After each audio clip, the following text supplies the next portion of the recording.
Je vous remercie de me retrouver dans le cadre de cet horoscope de décembre pour célébrer le fait que ma chaîne a dépassé les 7 millions de vues et célébrer cette saison de festivités de fin d'année. Eh bien, j'organise, comme promis, un concours qui va permettre à 7 d'entre vous de remporter un cadeau.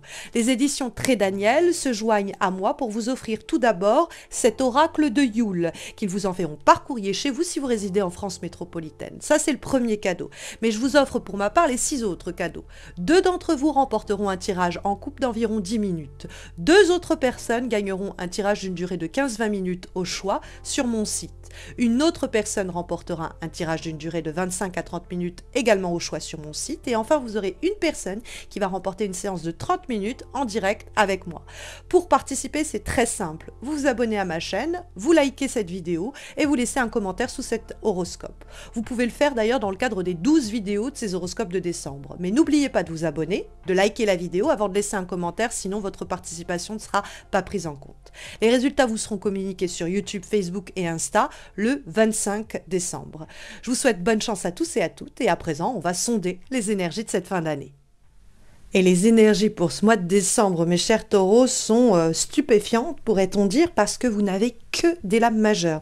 Donc vous finissez cette année avec des événements terriblement transformateurs, des changements drastiques, mais nécessaires et bienvenus. C'est vraiment un mois, pourrait-on dire, révolutionnaire, sur le plan peut-être aussi d'enjeux aussi bien professionnels que personnels, que amoureux ou que économiques. C'est-à-dire que quand on a autant de lames majeures, vous pouvez avoir un chamboulement qui fait éventuellement boule de neige, c'est-à-dire que ça démarre dans le cadre pro et puis ça ruisselle sur le reste des domaines, ou alors quelque chose qui vient et qui fait donc soit effet de domino, soit quelque chose qui vient tout changer, vous chambouler de l'intérieur et peut-être modifier ou transformer votre perception des choses et la façon dont vous abordez les choses et à vouloir faire un virage à 180 degrés, quoi. Parce que c'est encouragé en plus de cela. Il y a éventuellement une situation qui commençait à tourner en rond depuis quelque temps. Vous avez la roue de fortune dans les obstacles et c'est l'idée de un pas en avant, un pas en arrière, quelque chose comme ça de l'ordre d'une danse vaine qui pourrait être frustrante et lassante et qui pourrait vous avoir donné le sentiment de faire du surplace au cours de l'année, voire au cours de ce mois de décembre, plus simplement. Et donc la carte de la roue de fortune, que ce soit quelque chose d'extérieur ou quelqu'un qui vous fait subir cet ascenseur émotionnel, ces montagnes russes, hein, ça monte et ça descend, mais au fond, rien ne bouge vraiment, cette aussi discontinuité, cette impermanence hein, de quelqu'un ou quelque chose, eh bien, il y a la nécessité d'y mettre un terme complet et total. Ça peut être aussi des problématiques financières et économiques. Hein. D'ailleurs, la roue de fortune, c'est inscrit dans l'intitulé, il y a le mot fortune, et donc ça peut nous parler quelquefois d'une situation matérielle qui est aussi problématique, et donc on va résoudre en ce mois de décembre. Mais de façon plus générale, c'est comme s'il y avait un cycle qui devait démarrer et qui n'avait fait que bégayer jusqu'à présent. Et là, en décembre, il y a un cataclysme intérieur, peut-être une sorte de une illumination que vous avez ou une prise de conscience, mais ça peut quand même pas mal aussi venir de l'extérieur, on va y venir, et pousser vers le changement, que les autres y soient préparés ou pas, vous pourriez en être le moteur, mais il y a ce besoin de révolution que l'arcane sans nom va nous signaler. Alors, elle peut faire un petit peu peur, hein, parce qu'on lui donne l'intitulé de la mort, mais en fait, c'est à l'idée que rien ne se perd, rien ne se crée, tout se transforme. Il y a cette idée avec l'arcane de la mort, d'un changement, d'une situation qui est nécessaire. On va couper avec tout ce qui ne sert plus notre avenir, tout ce qui ne nous permet plus d'avancer, tout ce qui nous tient peut-être prisonniers ou prisonnières d'ailleurs, et donc se libérer. Mais ça passe effectivement par la cessation de quelque chose. Il y a quelque chose qui s'achève. Alors bon, c'est pas mal raccord ce que vous avez avec la fin d'année, hein, tout simplement. Donc fin d'année, début d'année. Donc il y a vraiment comme une mue du serpent, une métamorphose, une transformation puissante, mais vraiment puissante. On va faire le deuil de quelque chose, on va escorter quelqu'un vers la sortie, on va refermer une porte, mais tout cela dans le but d'assainir, de purifier et d'ouvrir sur de nouveaux possibles. Donc cette arcane sans nom, elle peut faire peur, mais elle est en réalité une aubaine pour votre mois de décembre, et surtout pour ce qu'elle prédit et annonce pour la suite, c'est-à-dire pour 2025, comme si vous commenciez une nouvelle vie, quoi. Il y a quelque chose de ce type-là.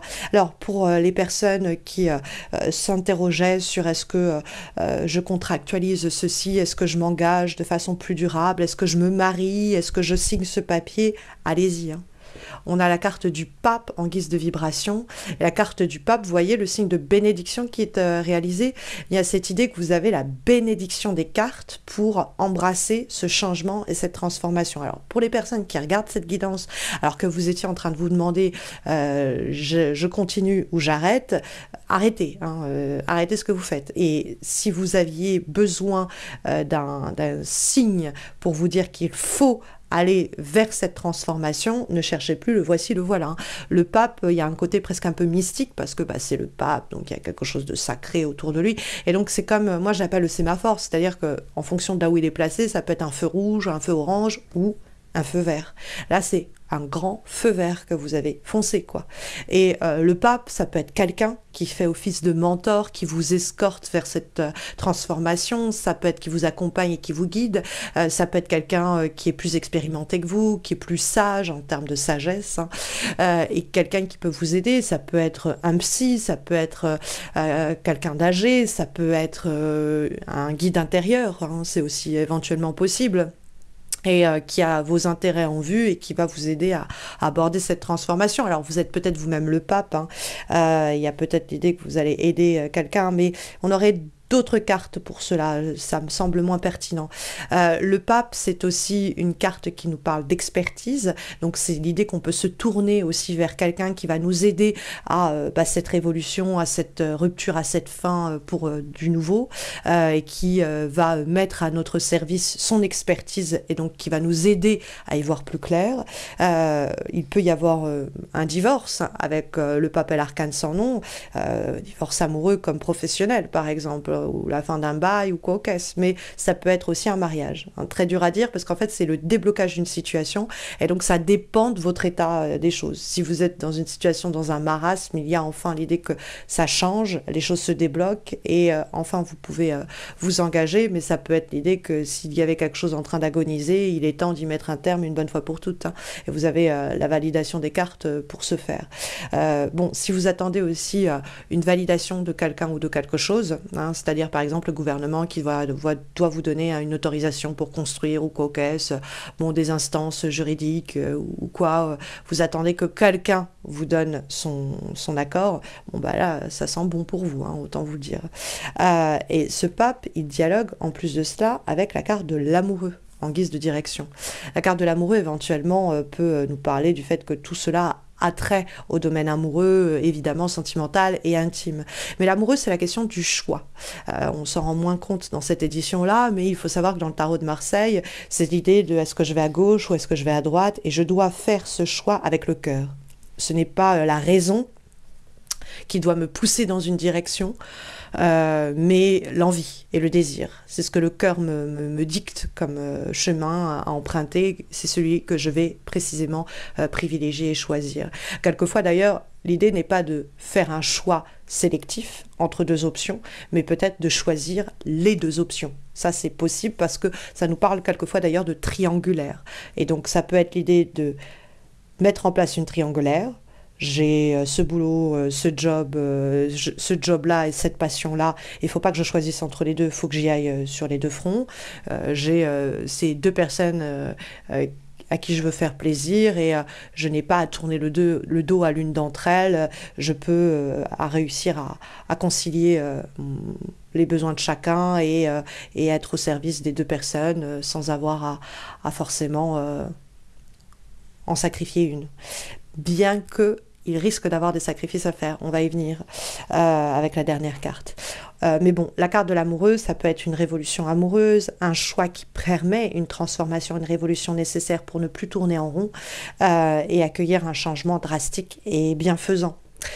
Comme avant-dernière guidance, nous avons une lame issue de l'oracle de l'alchimie intérieure et nous avons la carte laisser passer la lumière. Donc une carte très forte qui nous parle de faire et de ne pas juste parler.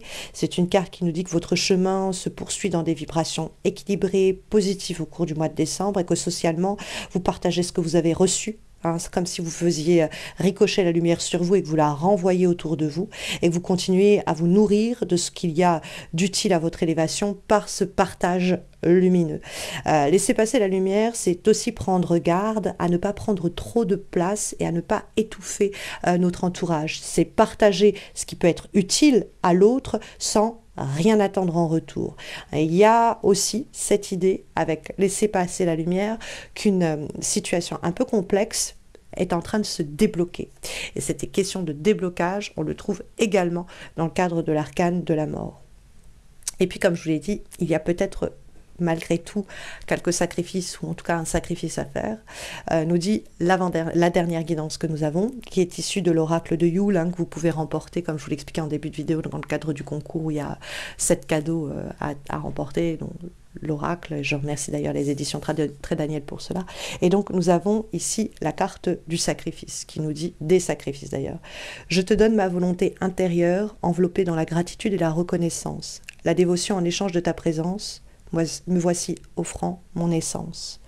Donc cette carte des sacrifices, elle nous dit qu'il y a quelque chose qui va demander, pour prouver votre dévouement, votre détermination, votre abnégation, qui va vous demander un sacrifice, en temps et en heure. Donc les objectifs que vous souhaitez atteindre pour réussir à les mériter exigeront sans doute de lâcher quelque chose. Peut-être que pour changer de carrière, il va falloir reprendre des études en vue d'obtenir le diplôme dont vous manquez et dont vous avez besoin. Ça peut être du temps, ça peut être de l'argent, mais c'est surtout une démarche qui exige de sacrifier quelque chose de votre vie, d'abandonner peut-être quelque chose pour permettre d'ouvrir la porte à quelque chose de plus grand et qui vous correspondra mieux. Donc, ce n'est pas l'idée de renoncer à des choses qui vous tiennent à cœur, mais au contraire de vous donner les moyens de les réaliser. Et que pour ce faire, pour garder le cap, il va falloir accéder aux sacrifices nécessaires que requiert cette situation. Ce sera différent pour chacun et chacune d'entre vous, mais nécessaire sans doute pour cette révolution que les cartes voient d'un très très bon œil et qui annonce un changement manifeste pour votre année 2025.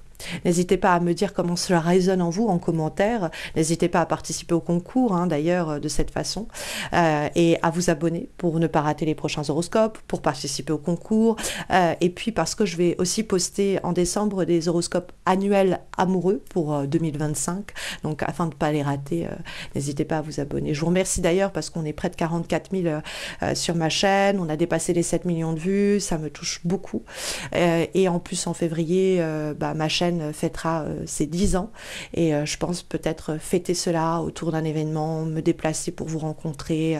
Je vais essayer de réfléchir à tout ça et revenir vers vous à ce propos en temps et en heure.